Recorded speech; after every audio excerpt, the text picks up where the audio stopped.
Mini budget या महंगाई का नया तूफान। हुकूमत बिजली, गैस और पेट्रोल महंगा करने के लिए तैयार। मिनी बजट में 1700 से जायद अशिया पर टैक्सेस और ड्यूटीज बढ़ेंगी।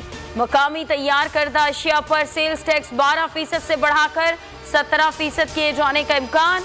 हुकूमत को मजमूई तौर पर 340 अरब रुपए की इजाफी आमदन होगी।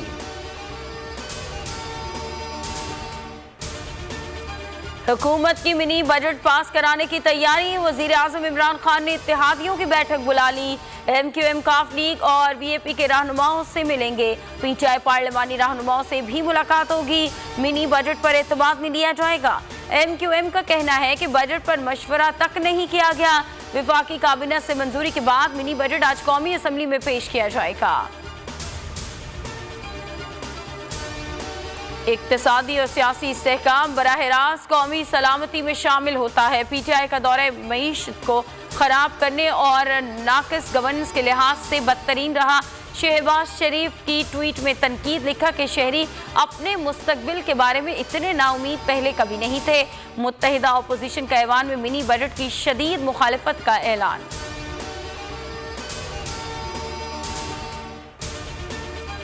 दुनिया भर में ओमिक्रॉन ने खतरे की घंटी बजा दी। बरतानिया में 1,83,000 मरीज रिपोर्ट। सऊदी अरब में नई पाबंदियों का ऐलान। मास्क पहनना और समाजी फासला बरकरार रखना पड़ेगा। फ्रांस में भी मास्क का इस्तेमाल लाजमी करार। स्पेन में करंतना की मुद्दत में कमी कर दी गई। आलमी इदारे सेहत का कहना है कि करंतना की मुद्दत कम करना किसी सूरत दुरुस्त नहीं। मुल्क में कोरोना केसेस में मजीद कमी। मजीद 3 अफराद जाँ बहक। 482 नए केसेस रिपोर्ट। मुस्बत केसेस की शरह 0.95% रही।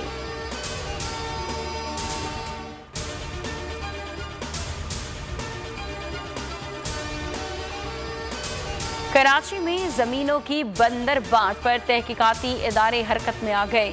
महकमा इंसदाद बदउनवानी ने DG NAB KDA Asif Memon को हिरासत में ले लिया। DG KDA की मुआवनत करने वाला अहम अफसर आतिफ लंबा भी गिरफ्तार। KDA अफसरान पर करप्शन का इल्जाम है। नवाज शरीफ के सिक्योरिटी गार्ड्स ने सहाफियों को निशाना बनाना शुरू कर दिया। लंदन में गार्ड्स की बोलियों के बाद निजी चैनल के रिपोर्टर से भी बदसलूकी।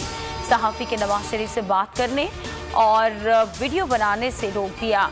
बोल न्यूज़ के रिपोर्टर को भी नवाज शरीफ के गार्ड्स ने धक्के दिए थे।